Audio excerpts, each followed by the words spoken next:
Thanks for joining us today on Mormon Land, where we explore news in and about the Church of Jesus Christ of Latter-day Saints. I'm senior religion reporter Peggy Fletcher Stack. I'm joined by managing editor David Noyce, who oversees our faith coverage. Hi, Dave. Hello, Peggy. We invite you, our listeners, to show your support for Mormon Land by going to patreon.com, where with a donation as little as $3 a month, you can access all the Tribune's religion coverage, transcripts to our podcasts, and the Mormon Land newsletter. Again, that's Patreon, patreon.com/Mormon Land. Now for a listening note. This podcast discusses sexual assault.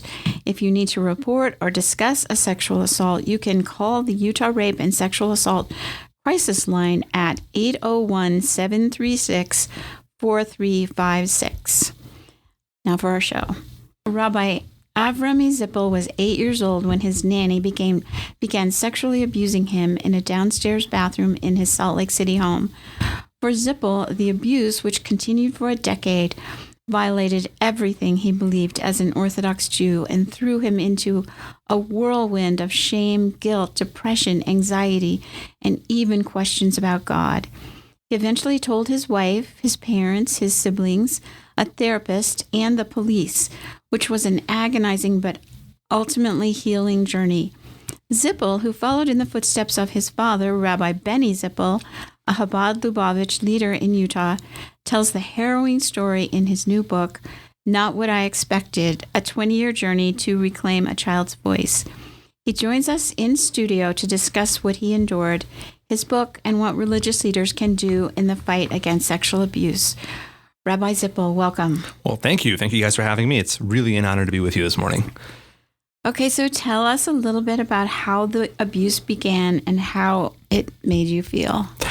How it made you feel. So it seems like, the prototypical question. I went to a therapist and he asked me how it made me feel. I think that how it began is an answer that hindsight really is 20/20. And I think when you think about it in the moment or even shortly thereafter and you wonder, it just happened one day. It really just it started and it was, and I don't know where it came from. And I think that healing from it and being able to engage in the therapeutic process gives you critical perspective to realize where grooming plays a role in all this. And you really begin to understand that sexual violence against anybody, but specifically against children, usually is not just a crime of passion. It doesn't just happen, it just happened one day. It really is an environment that needs to be cultivated, and it's something which happens. It's a gradual process. It's led up to, it's really staked out, and it's something which I speak very passionately about today, about the grooming process. And one of the really sad parts of the world that we live in today is I feel like in 2023, grooming has become the newest political football. Everyone is accused of grooming. They're grooming, you're grooming, they're a bunch of groomers. And for someone who was quite literally groomed and what that grooming led to, it's sad. It's sad to see such an important term, a term that has so much meaning and really requires being addressed in the appropriate fashion, just kicked along. I was in a legislative hearing earlier this year. There was a bill on the table about sexual education. And in public comment, everybody and their cousin just, mentioned grooming in any sort of capacity. And I commented at the end of the hearing how difficult it was to have to sit through that. For people who have been groomed, to hear our life experiences used as the newest catchphrase really it's callous and it's dismissive and it's difficult. But I was groomed. I was in a situation where the person who abused me, I think, picked up on the fact that, there wasn't a lot of sexual education in our home. There wasn't that sort of vocabulary. There was the ability to isolate a child and to draw them away from their natural support systems. And so I think you take that chance and you assess the situation accordingly and you make that decision and off it goes. Can you just describe a little bit about your home life? You were in a different physical space at 8, I guess, and that was one of the ways that she was able to isolate you emotionally. But tell us a little, for our listeners, they probably don't know what Lubavitch family life is like. So just a little bit. Sure. On the most basic level, and I think this is kind of, the largest contributing factor, we're homeschooled as kids. There was no Jewish day school back in the day when we were being raised. And so we are quite literally homeschooled. We joked, my siblings and I, during COVID, homeschool in this decade has taken on a number of different interpretations. We did it the old fashioned way. There was a bedroom on the main floor that was converted into a classroom. And we spent all day at home. We were homeschooled. And so that contributes to it in a number of factors, right? So number one, you're home a whole day. There's not a lot of outside influences. A lot of children who go through traumatic experiences talk about the fact that they go to school, and in school they meet a teacher or a counselor. They meet a trusted adult where they can confide in about things that are going on at home. If you're homeschooled and all of your trusted adults live under the same roof and you feel like they won't understand the dynamics, you don't have that outlet, number one. Number two, we were raised in an observant Jewish household. And I'm not the sort of person that believes that that's the only reason why this happened. And if it would have been different, if I wouldn't have been observant, if my parents wouldn't have raised me the way they did, I'd be better off. I'm fortunate to raise my kids in the same way. But as a result of that, there is a lot of stigma around sexuality. There's a lot of stigma around men and women and touching and things that are deemed immodest. And I think that being aware of that sort of dynamic, being aware of that sort of reality, and seeing how heavy certain topics are in that environment does give someone who wants to manipulate that environment a certain advantage. These are not the conversations that are being talked about. I think that the things that we talk about to our children today, my son's almost 8, so it's interesting. He's almost in the same boat where I was when this started, and the conversations that we have are very different than the conversations that we were having as kids. And again, I don't believe there's right or wrong to that. I believe society changes and evolves and begins to understand things differently. And for better or for worse, 25 years ago, we didn't understand those things. We didn't talk about those things. And so it was this sort of environment that was ready to be taken advantage of. So as far as grooming goes, you describe in the book how the nanny, I guess we could use her name, or because it's in the public record. In the public record, quite a bit. How do you refer to her? Alavina Florek. Alavina became your nanny, your family nanny. Because how many kids were there at that point? There were 5. 5 kids. You were the oldest, and she, as you described, was a kind of a touchy person. She was a hugger and a touching person. So at first it was massages she asked you to give her. Is that correct? Yes, it is. But then at some point it turned sexual. And you're 8 years old. Like, what do you know? Did you feel guilty? Did you know enough to feel bad about that? I love the way you phrased that question, Peggy. I expressed this verbally for the first time this past week in a conversation with someone, and I had never put it into these words before. When the abuse happened, our nanny, my abuser, was probably in the top 5 trusted adults that I had in my life at that time. And I think the affectionate part is an important part of the conversation, because generationally, when I was a kid, I think that there was, it was very black and white. There were certain people that could hug you, kiss you, be physically affectionate with you almost on demand. And those are the trusted people, and everybody else, just not okay. And we've really moved on from that. We've really come to a place where we don't demand affection from children, and we ask them if they want to hug, and we ask them if they want to kiss. And I know a lot of people from an older generation have issue with that. I believe it's so important, because in my situation, there's a physically affectionate caregiver, and she's a good person. If we think about things in context of good and bad, she is good. Her touch is good. It's healthy. It's loving. It's nurturing. And so the ability to kind of go off a cliff as a result of that it's momentary. It goes from, give me a quick massage to being something sexual very, very, very quickly. And as a child, that moment where you need to process, okay, hang on, this is a good person, but I'm pretty sure that was a bad thing. But by definition, can good people do bad things? Can safe adults put you in an environment which feels unsafe? Because that's what's confusing about this moment. Like, a minute ago, it was okay. And now all of a sudden it's, what am I supposed to do with that? And that's where it kind of went off. And, I think that looking back at my story, one of the themes that I really talk about is the slow, gradual evolution. It really was a process. And my prosecutor talked a lot about this at trial. No one really just gets a kid involved in sexual behavior all at once in a wholesale fashion. It really builds and it grows, and you have to make sure the child is still along for the ride at a certain point. And I think that specifically when it happens at the hands of a trusted adult, that's how you go about it. And so again, I'm thinking 8-year-olds, do they have sexual feelings that they feel guilty about? But I guess as you continue to be involved with her, you at some deep level knew, okay, this is not okay, but I don't know how to stop it. I'm stuck. I'm trapped. And then I'll just add to that. And then your body changes and your mind changes and you hit puberty. And I think at the most basic level, the way I've described it is you really feel like you are broken. Like there's a serious just malfunction in your processor because your mind knows something to be wrong, but your body is reacting in a very, very different fashion. And at some point, you almost turn to your inner systems and are like, can you guys all get on the same page? Like, you know this is wrong. You're yelling at this one to stop. This one's not stopping. I think for a human being in that sort of environment where you feel betrayed by your own body, you feel like the systems are not operating in sync with one another, the amount of emotional trauma that causes in the moment is profound. And it's something which I think we see playing out so often in today's culture. When we talk about sexual assault, and when it's okay and it's admissible in a courtroom to ask someone who has been assaulted, but didn't you enjoy it? Didn't you orgasm? And what do you want me to do with that information? How do you expect me to answer that question? It doesn't make it right. Our bodies move to a certain plane where they're almost operating on autopilot. And I would add that not only does the enjoyment make it less traumatic, it makes it more traumatic because your body reacting in that sort of way, when your mind and your heart know so clearly what they want, I think it really only compounds the trauma. So, and this seems like a logical thing to ask. So when and why did you first go to a therapist?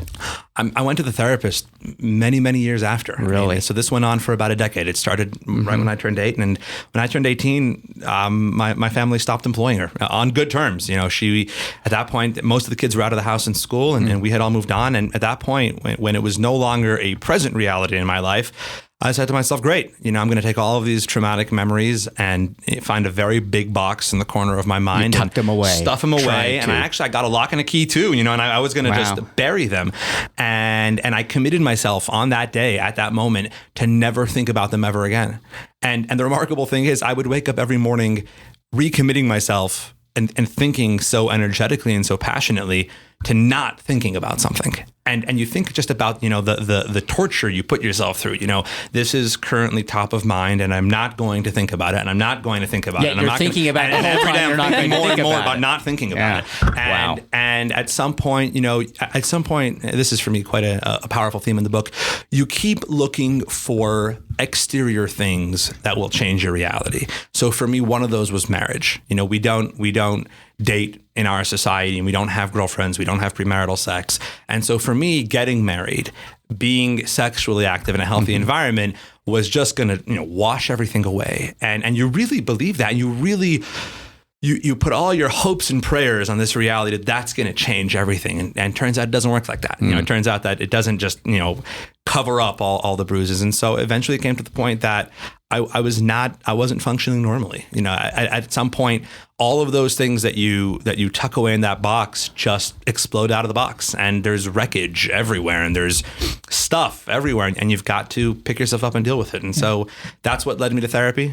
Before I went, I had committed myself to going to one session. It was going to be the one session, and in my mind, you thought one session would be done. One session. I don't know. He's going to give me some pills. Was it right after you? I remember a really compelling part in the book is when you talk about having your son, your first son, first child, and just thinking, I'm going to be a terrible dad. Like, how can I talk about that? I talk about the fact as a dad, I felt like my wife had really bonded with this child, and she carries him for 9 months, and she's felt every kick and every flutter. And as a dad, you're waiting for that moment to create that bond with your child. And I talk about the fact, I remember standing in St. Mark's Hospital, and they give you your baby. And I think as a father, this was also my first child, you connect with a child in that moment. There's almost like a moment of eye contact that, you feel yourself stepping into this role as a father. You're going to be the superhuman human being. And in that moment, I felt nothing of the sort. I was not cut out to be a dad to this little boy. Poor kid. He's 3 minutes old and he got a raw deal because they gave him a real loser of a father. And I think I write about that really kind of, I think, expedited just the internal collapse. Being a father wasn't going to change me. Being a husband wasn't going to change me. Becoming a rabbi wasn't going to change me. Ultimately, the change had to come from within. All of the exterior circumstances and the things that could happen in the world around me, it wasn't moving the needle. So, yeah, I'm sorry. What was it like telling your wife and your parents what had happened to you? Two very different conversations. I think equally profoundly difficult conversations, but two different ones. For my wife, we've gone back and forth various analogies. The one that I've connected to most is you go to a new car dealership and you finally do it. You're going to buy yourself a new car, and you get into the car. It's shiny. It's got the new car smell. The odometer says 4. Really, you do the thing, and you drive into the car and you get off the lot and you pull up to a red light and the car stops, and all at once, the veneer comes off and the odometer jumps up to 50,000 and the transmission goes on you and the car smells bad. What the heck? I just drove a brand new car off the lot. And the value's going down the whole time. Is in the toilet, and you got to make car payments now. Yes. And so from my wife comes from the same community that I did. We're not sexually active. Sexual violence doesn't happen in our community. She marries this guy who, by all appearances, seems to be a nice fellow. He's a brand new car. This is what we sign up for. And you come off the lot and voila, I've got 10 years of baggage, of trauma, of sexual violence in my past. And it's me and you and us, we're in this. And that was a tremendous burden, for her to figure out what you want to do with that. I'm tremendously fortunate to have a spouse like my wife, like Shayna, and in the way she's handled herself and continues to handle herself in light of all this. And, for her, I think she realized right away it was going to be a journey of recovery for her as well, to understand that, she got a bill of goods. It was not what she expected on some level. Mm-hmm. I waited about a couple weeks, I want to say about 3 or 4 weeks from telling her till I told my parents. And I really wanted to kind of gameplay that out with my therapist, because early on, I was able to understand my parents didn't deserve any blame. I was going to ask you, did you blame your parents? At some point, it seems like you'd almost have to think that. And I think that being able to understand the situation from an early moment, I believe throughout this process, and I believe till today, there's nothing they could have done or not done that would have changed the status quo. And as we kind of started in conversation, I was taken advantage of by a predator, by someone who seeks out, these sorts of vulnerable situations, and it's no one's fault. It's no one's fault that it happened. And so I went to my therapist and I said, look, I got to do this, but I want to communicate it in a way that I don't want them to walk out of this conversation feeling guilty. That to me is really rule number one. And so we kind of crafted that together. And the funny thing about guilt, I think in any environment, and specifically within the Jewish world, guilt is one of our cardinal principles on some level. I went in there, Mormons are pretty good at that too. We all do the guilt thing, right? So, and in Utah, we can all share the guilt. And I said to them, look, I want to tell you something, and I don't want you guys to feel guilty. And surprise, they still felt guilty, notwithstanding. And it was a journey of recovery for them as well. And for me, one of my favorite lines in the book is, I kind of end off a chapter talking about, the path forward once it was out there. And it was, 4 different people, me, my wife, and my parents, who were all trying to heal together, but separately. For my parents, it was a recovery journey, which might look very different than mine. And for me, it might look very different than my wife's. And there were times in the process where we had to prioritize our own journey of recovery and couldn't necessarily be the strongest ally to the other ones in the circle because those journeys looked very different. And thank God, I'm grateful for the fact that more than anything, I think we all understand that the process is ongoing. There's no moment in this journey where any mental health professional will say, all right, you've done your piece, you're good to go, get back out there, right? You go function in the normal world, you're fine. We all acknowledge that this is, a lifetime of wreckage to pick up. And then telling my siblings, this did not happen to any of my siblings. And I think at a certain point, our family was like, okay, cool. Didn't happen to any of the siblings. They're fine. And I think for a lot of them, they went through a journey of, yes, we weren't sexually abused, but we were raised by a pedophile. There was this predator in our home, from a young age, bathing us, helping us use the restroom. And so thank God nothing happened. But that doesn't make us feel any better on some level. And so, they healed from that. And I think really that's all you can hope for, is that everyone goes down that road at their pace, at their time. So eventually you were prompted to go to the police. What was that? Tell us about that. Why did you do that? And how was that? A few weeks ago, I had shared about the police phone call on a podcast, and someone sent me a DM. They're like, I can't imagine the bravery that it took to call the police. And I said, being honest with you, I almost did it as a dare, in the sense that, we had talked through this in therapy for a while. So about 2 years elapsed from beginning therapy to calling SLCPD. And in my mind, I mean, first I wasn't interested. And then once I was interested, I was like, I'm going to call the police and tell them what exactly. Crime happened to me 20 years ago. No witnesses, no evidence. I just thought I'd let you know. And I'm sure the nice person behind the desk is going to take that information and be super sympathetic and really listen well on the phone. And what are they going to do with that? And so, when I think about that first police call, I really did it so I can go back to my therapist the following week and be like, okay, I did it. Check that Done box. with that. Done Move with that. on. Right. Yeah. What's next? Hit me with the next healing activity. And I had less than a zero expectation that anything would come of the report, and I don't want to give away too much of what goes on in the book. And you still want people to buy some copies, but there was kind of we hit every green light, and I'll just say that in the investigation. And we were extremely fortunate that a somewhat harebrained idea turned out, the way it did.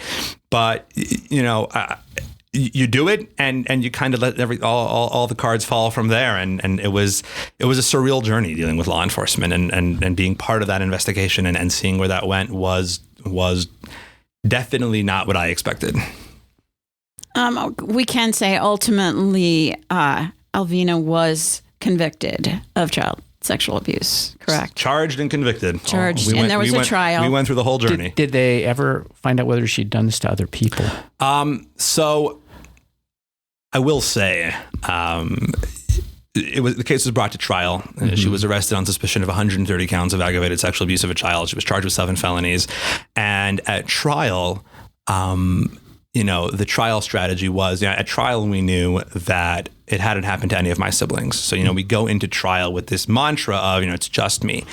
And defense hauled in another family that she had been caring for at the same time. And this was the epitome of their strategy. They put the mom up on the stand. Did this happen to any of your children? And mom said no. And later on in the day, the defense had planned to call each and every one of those children. And during lunch, the judge called counsel into chambers and said, we're actually not going to do that.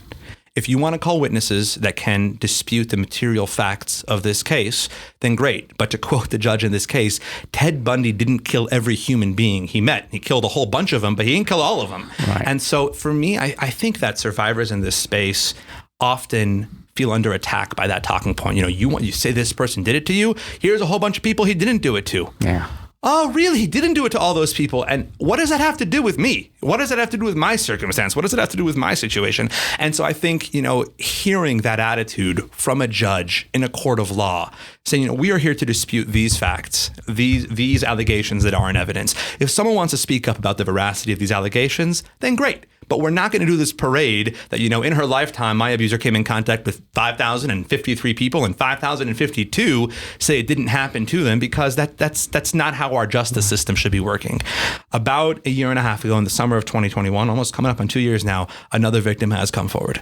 Because that's the fear, is that, from society, is that this person's done it to other people. Right. And I was asked that question from March of 2020 till August of 2021. Did it happen to anybody else? And I used to say, and it's true. I said, at this moment, I'm the only victim of record. I think that if you ask 100, child psychologists, they'll say that this sort of behavior of latching onto one victim is very common. And if you ask another 100, they'll say it's very uncommon. And I'll let the academics, fight this out on their own. Knowing about the presence of another victim was validating. And I don't mean to sound callous in that sense. I'm not happy to hear that another kid suffered, but but you do feel less insane, and you do feel like it makes your experiences almost more credible because somebody else has gone through them as well. What did this do to your faith? We alluded to that in the intro, and how has your faith changed because of what the abuse and the aftermath? Yeah. And I mean, I like how you put that in terms of the abuse and the aftermath. In the beginning, it rocked it. In the beginning, it really challenged it. And I kind of, the way I talk about it is almost like, this evolution. For the longest time, at this point, still for the majority of my life, I operated my life in the mindset that God hated me, assuming that everything that had happened was my fault, which is what I thought till I went to therapy. I was guilty and liable of some pretty inappropriate, heinous behavior. And so God hates sinners, right? God hates bad. I'm a child of the 9/11 generation, and this was ongoing. In those years, I was home before my bar mitzvah, and I distinctly remember. Remember the Iraqi playing cards that the soldiers were given when they went to Iraq, and then we were introduced to evil. There was Osama and his sons and Saddam Hussein, and in my mind, I think they were the aces in the deck. And there should have been a fifth ace, and that would have been me. This was the personification of evil in this world, the people who do this sort of thing. And I went to therapy, and I learned that it wasn't my fault. It wasn't my fault. And someone had done this to me. An adult had taken advantage of me, had manipulated me. Well, if that's the case, then if someone had done this to me, isn't God supposed to be aware of that? Isn't God supposed to be protecting children from harm? Yeah. He sits up there. I'm sure he's got a lot on his plate, but one would hope that protecting kids from harm is high on his priority list. And if it happens once, I can accept whatever. But this was a decade. This was happened dozens of times. And where was he? And so I think that at the beginning of the therapeutic journey, that's when my faith was really pushed to the brink. And I think that more than anything, what I've come to accept is that there are questions in my faith journey that I will never have adequate answers to. I don't know why this sort of thing happens. And in that sense, I don't consider myself unique or special. There are people, humans, adults, children that undergo pain and suffering across the spectrum of humanity. And I don't know why what happened to me. And I don't know why what happens to them happens to them. We join the legions of humanity that are going through human experiences. I think that you talked about the aftermath, Dave. I think that what you can do instead is try to figure out, is there something that I can do in the aftermath of these experiences? Having been through all this, does that at all position me uniquely to make a difference in my world? The way I talk about it in the book, for me, there was a moment where I stopped asking why me, and instead I replaced that with why me? Why did I suffer? Because everyone suffers. Find me the human being that just lives a life of serenity and calm. But why did I have to go through these specific experiences? Is there something that I can do to change the world? And I know that sounds very dramatic, or change my community, change my family, change my immediate surroundings, given what I have been through. And I think for me, that's been the journey of the aftermath, is trying to find peace and trying to find a space where your experiences allow you to make that change. So in the book, you talk about the fact that when you were going through this, or when you were more aware of it and going public, you weren't aware of any other case of a young Chabad man being abused by a woman. Has going public now, has it changed the Chabad? I mean, is there a broader conversation in your community about this? I think so. I think on a basic level, there are a lot of survivors in my community who I think for the longest time felt like they lacked representation. They wanted to speak out about their experiences. They didn't know anybody who looked like them to do so. And I think that more than anything, having the ability to play that role for people gives survivors a certain level of confidence. It gives them a certain level of comfort. I was having a conversation with a survivor this morning. The single greatest experience that we share is the feeling that we're insane, that no one can understand what we've been through. In general, statistically, scientifically, we know that survivors of child abuse are referred to as the loneliest people in the world. Because when you take a child and you draw them away from their natural support system, you create loneliness. You take an 8-year-old who's got to now carry around a secret forever and can't tell and mustn't tell, it's a huge burden for a child to carry, and they become lonely. They become isolated because they feel like they're on an island and no one can know, no one will understand.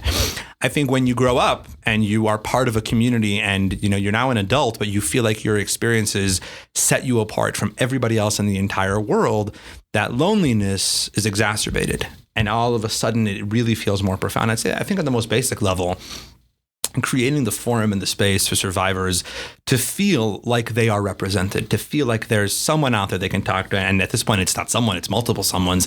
I feel like it builds community, and community is the greatest antidote to that loneliness. Togetherness and that bond of shared experience is a gift that really means a lot to people who have been through those sorts of experiences.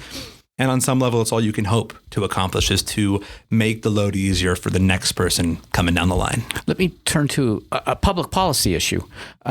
You've taken a position different from many religious leaders in calling for the removal of the clergy exemption from mandatory reporting of child abuse or suspected child abuse, sexual abuse included, of course.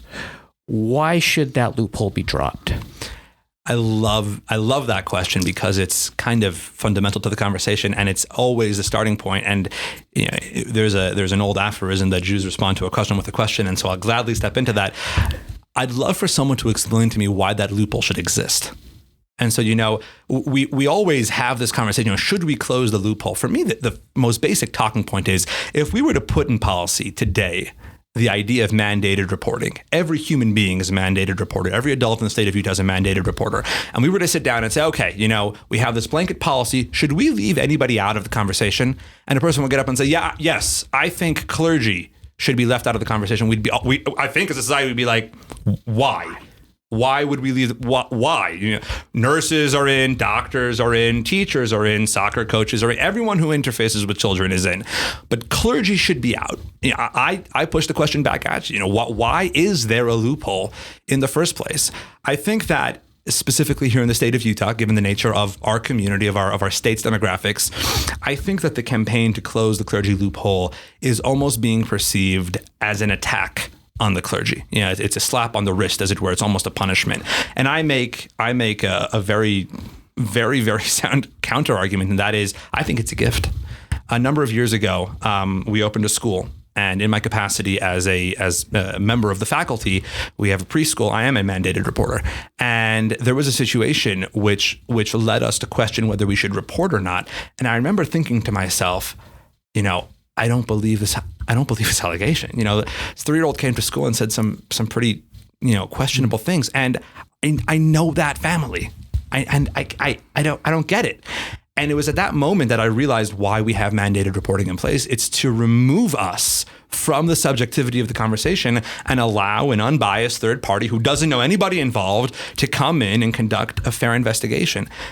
Creating that environment where clergy don't have to be in that impossible spot to determine the veracity of what a child is saying is the single greatest gift that we can be given as members of the clergy. We acknowledge that clergy have tough conversations and are often put in situations that, they have to make a judgment call. And I think specifically closing the loophole around mandated reporting gives clergy the ability to say, this is a really tough call.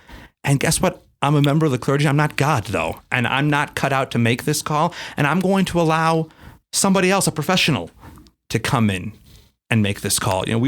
I'll conclude with this. We were talking before we started about COVID. When in the heat of COVID, religious leaders across the spectrum had to sit down and say, okay, this is an epidemic. This is science. This is not my level of expertise. Should my community be gathering again? I should probably check with someone who knows the science. I'm not equipped to answer this question. I think that involving the experts within the realm of child safety is the exact same thing. If there's a troubling allegation or a troubling piece of information that a member of the clergy is holding on to, they should have the ability and the responsibility to bring it to the professionals and let that matter be handled accordingly. And with both examples, the goal is to keep people safe. In the abuse thing would be children or whoever's being abused, right? And I think there's a lot of, I think the word sacred gets thrown around a lot around this conversation. Well, if we close the loophole, there's a certain sacredness. And I've said to colleagues of mine who we've vehemently disagreed on this topic, I have a hard time believing there's anything more sacred that it is my duty to protect than the safety of children, be they in my congregation or outside of my congregation.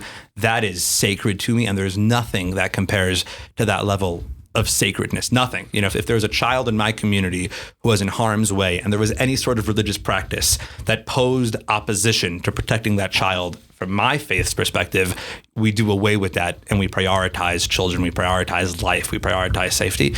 And I can't speak for all faith groups, but that's how I would do the measure of sacredness. Mm-hmm. So we are on Mormon land. You're a rabbi in Utah. Have Latter-day Saints been supportive of you? Yes. Well, let me answer that question honestly. Absolutely. There's a lot of conversations that are being had, and I think that there are a lot of conversations that will continue to be had. If there's an interesting dynamic that I've observed in this arena, it's that policy gets changed when things get personal for people. And I mean that as a compliment. There was a bill this past session that really kind of touched on victims' rights, and I was very actively involved in countering it. And I was up at the Capitol, and there was someone there who was a proponent of the bill, and he says to me, you are taking this way too personally. And I said, you are absolutely right. You are absolutely right, because you're a lobby for the industry that wants to change these rules. You're a paid lobbyist. Victims aren't exactly putting money in a hat to pay for someone to fight for our issues. It happens when victims take this personally. And I think we see the same in the realm of child safety. People's minds are changed when they relate to it personally. And I've said to a number of my Latter-day Saint friends and colleagues, I think we can make change on this before it happens in your home, before it happens to your child or your niece or your granddaughter or the child of somebody you know. Sadly, we know that personal perspective and proximity is the greatest changer of hearts and minds.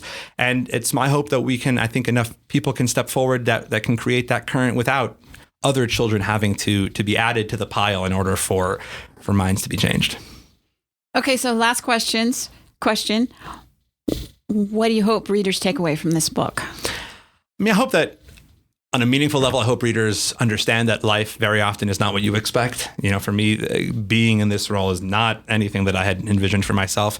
I hope that survivors appreciate it. If there's one of the tips that I got is you can't make everybody happy with it. So pick a crowd and try to make them happy. And I hope it's meaningful for the survivor community. I hope the survivors feel that their voices have been represented and they find compassion and empathy in the pages. And I hope that it continues to be a catalyst to have tough conversations. Like I said, I do take these things personally. And if I can use the experiences that I've been through personally to be a catalyst for change, then I don't know if I'd say that it was all worth it, but it definitely helps the aftermath process. The name of the book is Not What I Expected, a 20-year journey to reclaim a child's voice.